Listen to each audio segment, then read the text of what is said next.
All right. Hello there. I'm Melissa Nadworny. I'm a reporter with NPR. And I'm going to introduce our panelists, and then I'm going to have them talk a little bit about their work-based learning initiatives for young people.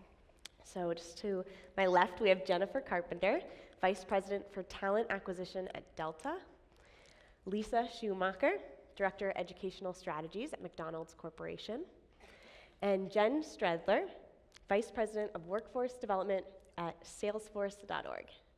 So why don't you guys kind of jump in just a couple minutes and give us just an example of some of the initiatives you guys have. You can start. Yeah. Okay. Hi, everyone. Thanks so much for having me here today. It's like coming home. I remembered this morning that some of my first jobs in high school and in junior year of college were with Chambers of Commerce. So it's kind of interesting, a little full circle moment here this morning, coming back to the chamber. So at Delta, I'm relatively new to Delta. I joined about 10 months ago. And it's a really exciting time because we're in a bit of a state of transformation, really revisiting and rethinking about the impact that we can make. And one of the things that's really important for Delta Airlines is this idea of diversity by design. And when we all think about innovation, inspiration, ingenuity, these things that are so elusive yet essential for us all to remain competitive, we question, why can't we find it? Why can't we grasp it and do this each and every day? And within talent acquisition, one theory we have is that innovation, that ingenuity, really lives within the small spaces between our differences. Those tiny cracks that exist when my background's different from yours, I went to a different school, I studied something differently, I come from a different background or have a different point of view.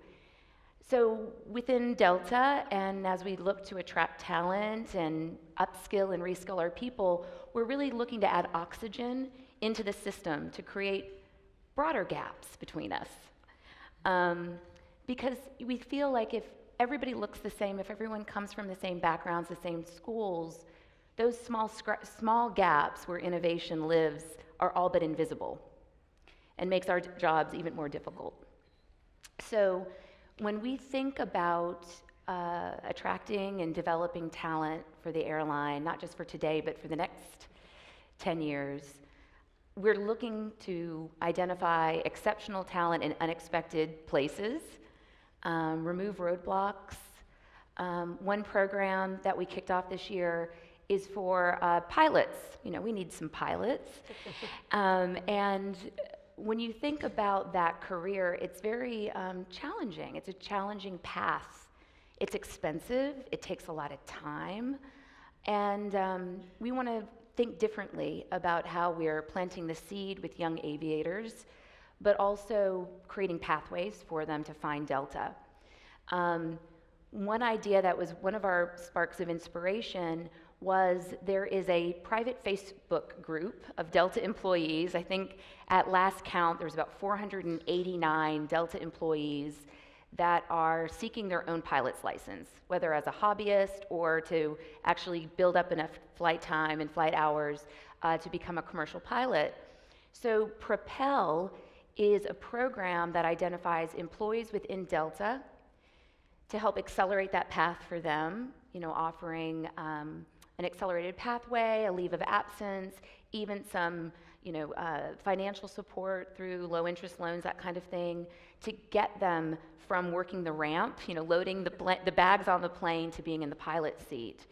We're partnering with community-based programs and campuses to do similar types of support for people who right now, becoming a pilot might be nothing more than dropping a penny in a wishing well, and we're trying to kind of create an environment in which those wishes can become a reality. Yeah, very cool. Looking at unlikely places within Delta. Yeah. Go ahead, Lisa. Great. Well, good afternoon now, everybody. So as the Director of Education Strategies, I really oversee all the education work that's focused on people working in McDonald's restaurants. And just to provide a little context, When we being McDonald's, think about an investment in workforce education or an investment in workforce development, it really is a shared value proposition, right? So it impacts the competitiveness of our restaurants. We need people working in McDonald's restaurants to run good restaurants. But simultaneously, it has the ability to advance the social and economic conditions in the communities where our restaurants exist. We know that there's an education gap in this country, and we really believe, because of our size and scale, we can have impact on that education gap. So McDonald's restaurants, between our corporate restaurants and our franchise-owned restaurants, employ about 850,000 people. About 1 million people, we hire about 1 million people a year. And we know that people working in our restaurants are on sort of all along that educational journey, right? They fall all along that educational spectrum. And so what we did about 4 years ago now is created something called Archways to Opportunity, which is an overarching education strategy really designed to meet people at their point of need. And so what that program looks like is an English as a second language program, because in a lot of restaurants, you don't have to speak English to be employed at a restaurant. But we want to help them to that next level along that educational journey. So an English as a second language program, which we call English Under the Arches. And it has components like it's a cohort face-to-face program. People are paid for their time in class. We've had almost 7,500 people graduate from that program. The next step on that journey is high school completion. Depending on what stats you look at, there's anywhere between 40 and 45 million working adults in this country who don't have a high school diploma. We know that a percentage of that group work in McDonald's restaurants.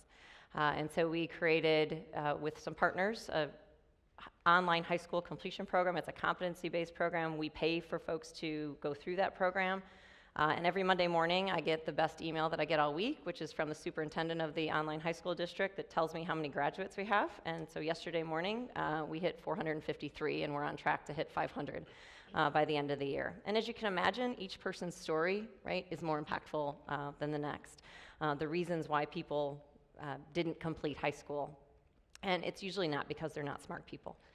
The third component of Archways is around college completion. So again, kind of that next step.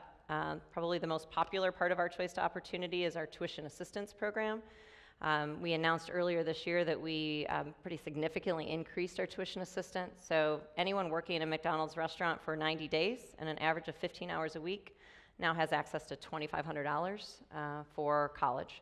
At any accredited school across the country, so community college, four-year college, technical school, they can use those funds, those tuition assistance funds.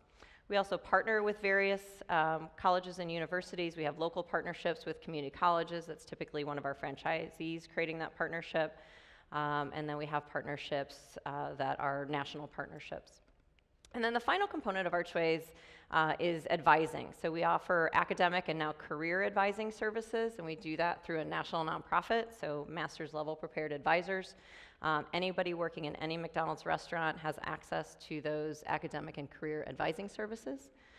The other thing that we announced earlier this year is now the high school program and the advising services are available to family members, immediate family members of our restaurant employees. So again, the context here is that our ability to help people who get their first job at McDonald's, right? I'm not sure how many of you have seen our Best First Job commercial, America's Best First Job commercial. And so if we're their first job, how do we help them move on to the next job? And that next job may very well be within our system, but for a majority of people, it's going to be somewhere else. So how do we help them think about what's next? We just launched actually a campaign today called Where You Want to Be, which is really focused on helping people in our restaurants think about what's next. Jennifer and I were backstage and talking about jobs at Delta. People working in McDonald's restaurants may not even know what those jobs at Delta look like or what those jobs at Salesforce look like. So how can we help really give them line of sight into potential career pathways? Again, not just at McDonald's and not just within our system, but what might be the next step for them out of that system. Great. Jen? Great. Hi, everyone. Thrilled to be here. I'm sitting next to ladies from two of the most, iconic brands in the country. So for those who don't know, Salesforce, maybe slightly less well-known, is a global technology company headquartered in San Francisco, though I'm based in New York.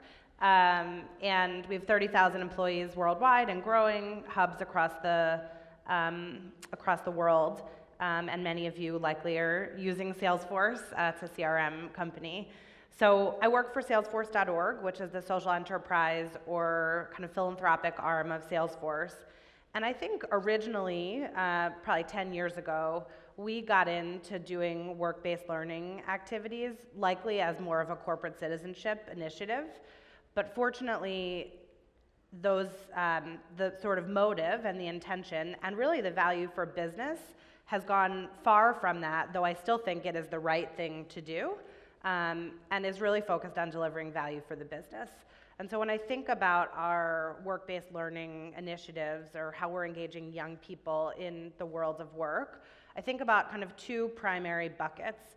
There are the things, the programs that we run that are bringing untapped talent, young adults, into Salesforce, so within our four walls.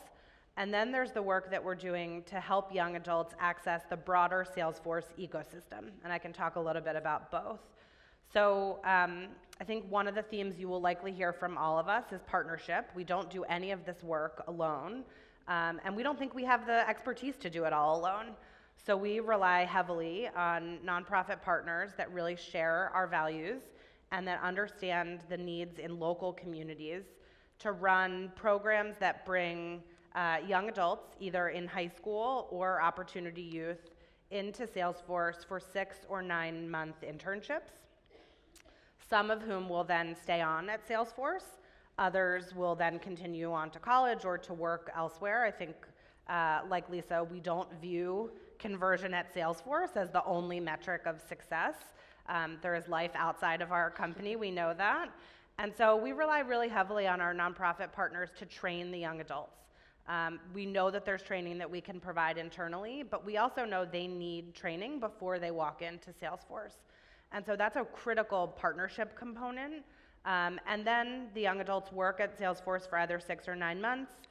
Two of our strongest partners in the space and largest partners and longest standing partners in the space are Year Up and Genesis Works. I'm sure many of you are working with them. And this all started, again, with 3 Year Up interns in the Bay Area in 2008. And I think when they came in, the person who was hiring them was kind of doing a favor. And now we have almost 500 Year Up and Genesis Works interns at Salesforce across 6 different hubs in the US. And we have offices that don't have locations of those programs clamoring for those organizations and others to expand in their cities. Again, really thinking about this as delivering value to the business. And so our interns work in sales, they work in tech and product, they work in real estate and workplace solutions. They're doing project management, they're doing coding, they're doing customer service. It's not a one-track opportunity. We really rely on the business to tell us where they need help. On the ecosystem side, I think this is actually really interesting. There are 3.3 million jobs that will come online in the next 4 years in the broader Salesforce ecosystem. And what we mean by that is Salesforce jobs not at Salesforce. So companies, whether it's a Fortune 500 company, government, nonprofit, need administrators and developers to build and run their Salesforce instance. And implementation partners, consultancies that are setting up Salesforce for our customers need talent. And so there are a lot of initiatives that are happening to train young adults and not young adults for jobs in the ecosystem. And I think what's great about these jobs is that they're kind of classic middle skills jobs. They're well paid, they're stackable credentials, they're geographically distributed, and you don't need a college degree. And one initiative, there are several, but just one quickly that I'll highlight is a program called Pathfinder, which launched in Indianapolis this year in partnership with Deloitte, that is training community college students and veterans for jobs in the Salesforce ecosystem. Again, on partnership, we do what we do well, so train on Salesforce. We rely on Deloitte to do what they do well, which is train on the professional skills. And then combined, the young adults are getting certified and placed in the ecosystem. And so I think regardless of whether it's inside of Salesforce or in our broader ecosystem, the sort of point that is most important to us is that we know young adults need different types of on-ramps, and how we can work together with nonprofits, for-profits, government to get them there is our top priority. Yeah. So you mentioned partnerships. I think there's also a very key role for businesses. So I heard value for business, competitiveness. Could you talk a little bit about why it's so important for businesses to be involved in this kind of training ecosystem? Anyone can jump in. I'm happy to start. So I think there's both a business and a moral imperative here. I think the business imperative is likely one that we all think about all the time. So there's 12 million jobs that are going unfilled in the States because employers say they can't find the talent, all of us, and 5 million young adults who are disconnected from jobs. And I think especially in a tightening labor market, we have to think about different ways to engage future employees, but we have to get them ready first. And I think that's where the partnership piece really comes into play. So if nothing changes around how we train young adults, and it's a collective we, so how are employers training, how is higher ed training, how are nonprofits and boot camps and others training, then that gap is going to be there. But I think it's really easy, especially in a growing business, to continue hiring the way that you've always hired. So from target colleges or through referrals, but those wells are going to dry up. And I think it's incumbent upon all of us, including business, to think differently about how we bring talent in. And I think the moral imperative is more secondary, but I think it's really important. The K-12 system is not working for all of our young people. It's why, like many of us, we also focus on education in addition to workforce development. And young adults, we can't fail them. They need second chances. They need different ways to get into good jobs and to reach economic prosperity. And so I think the moral imperative is also important, but I do think it starts with the business. And I think, one of the primary reasons businesses need to be involved is, we have the reach, right? So when I tell you that there's 850,000 people working in McDonald's restaurants, and if you pull in a couple other sort of first-time employers, right, that's a lot of people, right? And so, again, we know that majority of them are not going to stay at our restaurants. But from a business side, we need them in the restaurants, right? We want them to learn customer service skills, teamwork skills, listening skills, show up on time in your uniform, right? All of those job readiness skills, as we like to call them, that don't only serve our business well, but will serve other businesses well, right? And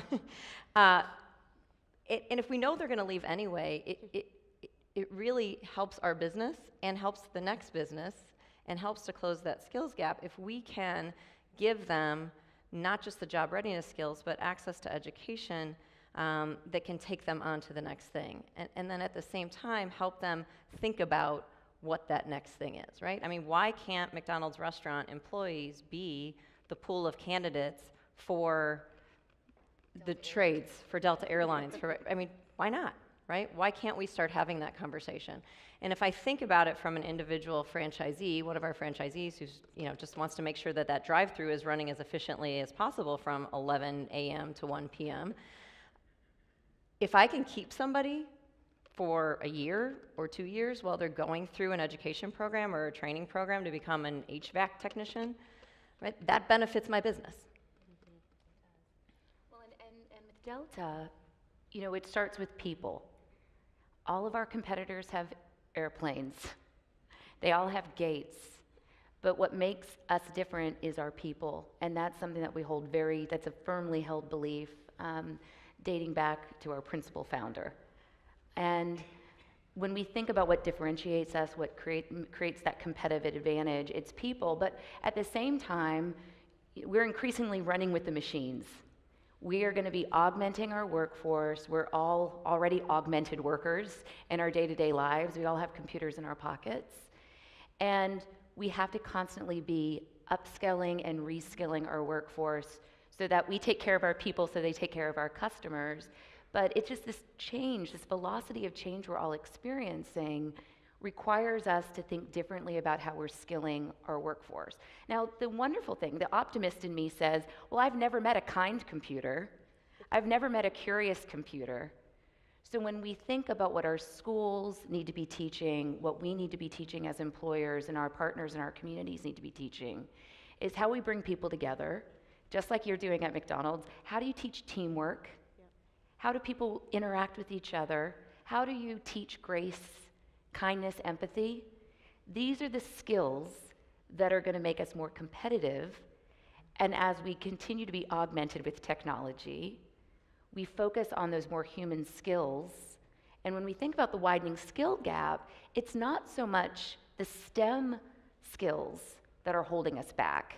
As we look at the students, and I have 3 daughters in public school back in Georgia, that it's like I want them to be, the creativity needs to be fostered and fueled.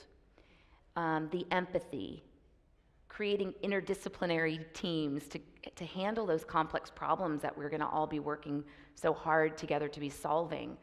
That's what I don't see us doing, but we're increasingly attempting to do within our corporate programs and with our partners. We're looking at where can we draft in help that focuses on those really human skills that we think at Delta, of course, are going to make us run a better operation.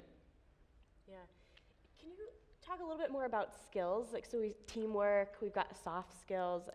There's a phrase, I think people say that robots can't give hugs, kind of along that line, automation, the human element. Can we talk a little bit about what other skills folks are maybe missing when they're applying to jobs? What does it take to have a job at McDonald's or Delta or Salesforce? Yeah, I think for us, and I wish we had a franchisee in the audience that could stand up and speak just from their everyday, right, of interviewing and hiring people. It really is those pretty basic job readiness skills, right? So do they walk into the interview smiling? Can they work with their coworkers? Can they deal with a difficult customer? Can they work under pressure? I'm not sure the last time any of you were in a McDonald's restaurant and watched people working, but it's not an easy job, right? So can they work under pressure, especially during that breakfast rush and the lunch rush? Do they have the ability to kind of be resourceful and solve problems in the moment?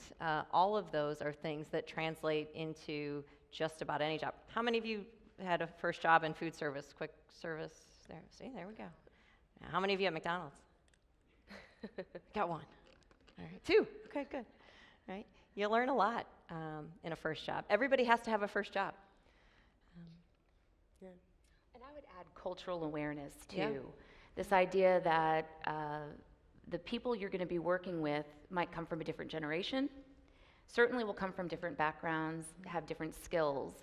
And how do you respect, going back to that diversity by design, how do you respect differences and use them to your advantage? See your team as resources rather than adversaries or annoyances. Yeah.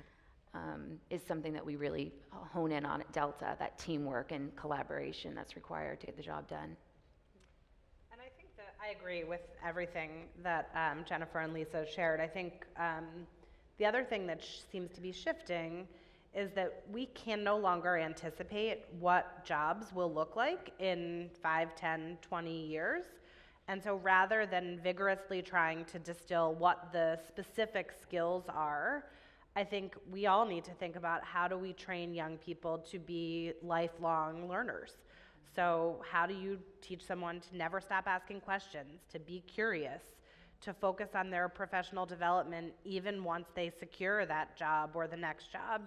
And so that's a harder thing to teach than a coding language, or even than some activities that you can teach on teamwork.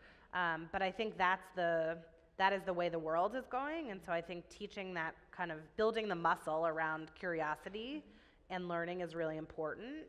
And then I think the other thing that we really focus on and that we work with our partners to focus on are things that in a first kind of office job are often taken for granted.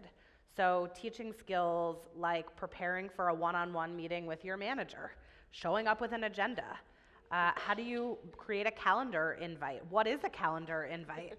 And how do you sort of explore inside a culture that's different from company to company? Should a meeting be a half an hour? Should it be an hour? Should there be a virtual link? How do you sort of equip young people with skills that some of us just take for granted, understandably, to help them be successful when they show up at work? And so we really rely on our partners to do that and to teach the things that we often don't even think need to be taught. And then we also run onboarding boot camps for the young adults that we bring into Salesforce, knowing that the partners have really trained them, but they still need further training on how to be successful at Salesforce. We all have norms and quirks that are different about our own companies, and we've tried over the years to write them down, like remember the things that sometimes just happen so that we can tell young people and teach those things. Yeah. One of the things we talked about a little earlier was these non-traditional pathways. You said, we can't just go to the same schools that we've always been recruiting at. Even Delta looking internally at folks on their way to getting a pilot's license. Can you talk a little bit about non-traditional pathways, kind of where in your experience maybe that's led you to look, or examples of kind of why we can't rely on maybe the old places we used to look for talent? Yeah, I mean, you mentioned, Jen, referrals and going back to your core school systems for workers, and I kind of, have that visceral reaction because if you keep going back to the same place, you're going to get the same answers and the same talent. So we really are thinking very holistically about where talent comes from. One of our beliefs is the right person for the job. The right person for the job is likely already right here at Delta. So how can we find across our divisions those almost fits and work with our training team to make them the perfect fit for the job? When you get to Delta, you can become the flight attendant, then go to a customer care, go to reservations, and go to revenue management. I mean, those are the kinds of paths that we offer our employees. I mentioned, the gentleman working the ramp today who's applied to the Propel program to fly the plane a couple years from now, we hope. But also, I think it's not looking at four-year universities necessarily. Mike was up here talking about his lack of pipeline for mechanics. Well, we have the same problem. So I said we're going to arm wrestle for his list of students interested in that line of work, because airline mechanics, AMTs, airline maintenance technicians, is a career path many high school students don't realize is a 2-year commitment. You get to work on engines. You get some flight benefits, aren't half bad, and you can support a family. These are jobs that are here in the United States. So, we're working at Delta to market to the parents. If any of you in the crowd have, a 15, 16-year-old at home, I'm sure your mailboxes are stuffed to the brim with the colleges down the street that are trying to attract your kid. And I want those parents to understand that if your child, if your son or daughter isn't interested in the 4-year career path, that there are options beyond that. So I think, you mentioned that. It's like education of what's out there. We could do a much better job marketing opportunity. And I think that for us, so, for McDonald's, we come in kind of on the front end of this, right? So we also have a program that we call Opportunity Youth, where we're looking at youth that aren't in training or education, and how do we invest in getting them the job readiness skills so that they can get a job at McDonald's or someplace else.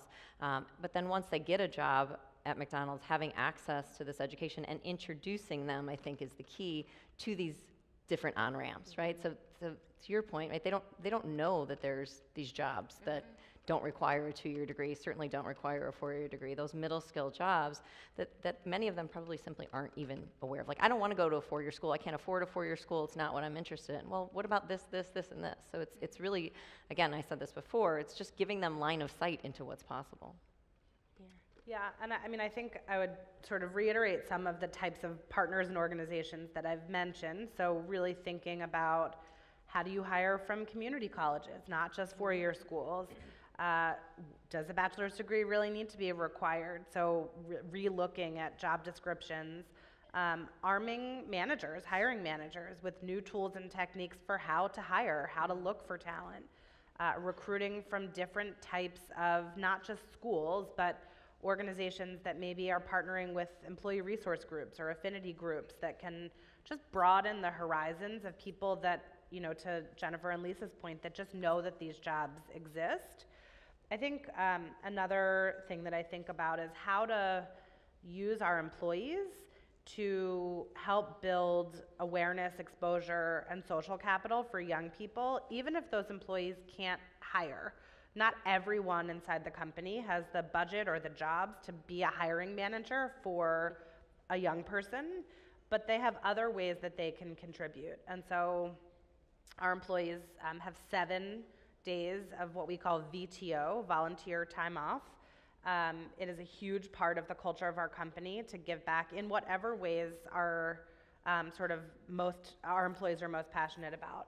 And we have a lot of employees that are doing mentoring and speed networking and serve on career panels, and they're just going out and sparking dialogue, doing some skill building with young people, and they may not be able to hire them, but they've increased awareness to the point that we've talked about around the types of jobs that are out there. Perhaps a young person connected with someone that looks more like them and that's in a role that they may have never even dreamt of. And so I think we obviously talked a lot about hiring, but there's a whole sort of army of employees inside every company, regardless of who can hire, that has the ability to help open options and horizons for young people, even before they're ready to actually go after that job. That's so true. Talent spotters. We all have talent spotters. We have armies of them. You certainly do at McDonald's. And you mentioned using technology in hiring. One thing that we've done at Delta is, so for example, we're presently hiring flight attendants. If you know anyone, tell them to check us out. And we use a product called HireVue, which is a video interview solution, because we believe behind every resume is a person with a story to tell. Just like on our airline, in every seat, someone's going from someplace to someplace and has a story about the journey that they're on. And I am not a fan of the resume. I think we're so much more than what can fit on a 9-inch by 11-inch piece of paper. So we're employing technology to get to know people better. And even if they walk away and don't get the job, they know we were curious to get to know them, to hear their story, to hear, how tell me a story about how you've helped someone. Why would you like this job? It's less about the skills on the piece of paper, because it's the job that they're even going to get hired into is probably going to change 6 months after they get into the door. So it's less about those skills, and it's more about the people behind the paper. So I've been really excited to be able to offer that up to our candidates, to share, to have their voice be added to the process. And I encourage all of you to check that out. There's plenty of them out there, but it's a low cost of entry. But considering all of us are living our lives through 3-inch screens these days, it offers a bit of grace to our candidates to share their voice, and it's an easy thing to offer. So I want to just ask about partnerships. It's come up a lot. And when I say partnerships, I mean partnerships could be within your organizations. It could be between businesses. It could be with nonprofits, with colleges. Can you talk a little bit about what makes a successful partnership? And if you have any interesting things in the works, we'd love to hear about it. Well, I'd love to ask the crowd, how many of you, Jen and I met actually last year at a Year Up event. How many of you are partnering with Year Up? Okay, a couple hands in the audience. Okay, so you all know Year Up is a great partner. Previously, when I was at Accenture, we created an apprenticeship program into our technology career path, breaking up the work a little bit. So the work that we would typically hand over to a student who just got off a 4-year college campus, some of the work wasn't what they had hoped to be doing, but the work needed to get done. So we were able to break off a chunk of work and create an early career path. And Year Up helped us do that. And coincidentally, that pilot site for that program at Accenture was in Atlanta, where I am now. So we're looking to create pathways into Delta as well through Year Up. I have just nothing but the most respect for them, and certainly recommend them to anyone who's looking into a community-based partner. That's one I know you're passionate about too. Absolutely. So Europe is a tremendous partner for us, and I think Jennifer and I both would be happy to share our experiences with anyone in the crowd who might be interested. They also work in 21 cities across the U.S., so it's hard to find partners that can address talent needs in lots of locations. There are a handful. Europe is certainly one of them. When I think about what makes a successful partnership, I think it's probably things that we all think about, but maybe we don't think about them when we're actually in the moment. So our most successful partnerships are ones that actually feel like a partnership, not a vendor relationship or a transactional relationship, or we pay for this and so we get that. But I think really kind of sharing values and actually having that conversation around what those are. Steady communication, really being open about things that aren't working, I think that sort of shared goals is where we've been most successful. This is also sort of a pretty common sense type of thing, but kind of trusting your gut. If something doesn't feel right, when you're kind of assessing a potential partnership, whether it's the type of job or the expectations, if it doesn't feel right up front, it's probably not going to feel more right once you start working with them. And so there are times, that we have maybe a business leader kind of breathing down our neck, and we want to deliver because we have someone who's sort of a captive audience and wanting to bring on more diverse talent. But if you can't deliver the right thing, it's not going to pay off in the end for anyone, young people, the nonprofit or the training provider or the business. And so those are some of the things that I think about when I look back on some of the partnerships that we've built. Well, and I think start smart and start small. Yeah. There's nothing wrong with experimenting Yes. and scaling, but oftentimes the partnerships you maybe get in a little bit too, you take too big of a bite. And I don't think you can overstate that shared mission. I mean, I talk about that all the time when I think about the partners we have, and we have many partners, to your point earlier about we can't do it all and we do what we do well and let them do what they do well. But that shared mission is really critical. I think the other piece that being McDonald's, we get approached by a lot of potential partners all the time, is that we're approached by understanding what our needs are and what our challenges are and how that potential partner can help us solve those challenges or solve that needs is really an important piece of a partnership, that they come to us sort of understanding the business and understanding what our burning platform is or what our challenges are, and talking to us about what they're good at and how that can help move us forward. So we just have a couple minutes left, so I want to just open it up if you guys have things that you wanted to say but we didn't get to, or just thoughts on the conversation. Yeah, well, I've so enjoyed meeting both of you. We're going to, especially Lisa and I were talking about how this idea that McDonald's is the first job, I think is so critical, and that you have the opportunity to impact 850,000 people a year through focusing on those customer service-like skills. That is, I mean, I can speak for Delta, but I'm sure it's for everyone in the room. Those are the skills that we are all looking for when a candidate comes in to fill our open needs, to help our companies grow. And it wasn't until I met you that I realized, like, what a service McDonald's is doing for us to help create those opportunities, to have someone come in for a first job, know to get there on time, service with a smile, the pressure that your workers are under on a day-to-day basis. I mean, it's a wonderful training ground for all of us. Yeah. And for me, it's just, I think that there needs to be a bit of a shift in thinking about how we as a country think about those entry-level jobs and those first-time jobs and what they mean to people. I said it earlier, everybody has a first job, and it's a valuable thing. So let's start talking a little bit differently about what that means. Yeah. And I can wrap with a real-time story that I was sharing with these ladies backstage. And it connects these points. One wouldn't necessarily think that to be trained for a job at Salesforce, you've maybe come from McDonald's, but just yesterday, a former year-up intern in New York who is also a student at the Borough of Manhattan Community College. When he joined Year Up, he was the youngest ever, I think, or ever in New York City, manager of a McDonald's in Brooklyn, also a single dad. He didn't convert after Year Up to FTE directly. He converted to contractor on the real estate and workplace services team. That team is all about customer service, internal and external. So greeting guests, planning events, sort of delighting employees, managing facilities and events and spaces. And just yesterday, I found out that his team converted him from contractor to full-time employee, and he definitely learned everything that he knows from life, just the life that he's lived, from McDonald's and from Year Up. And so these pathways are real, and George is our newest example of it, so thank you, McDonald's.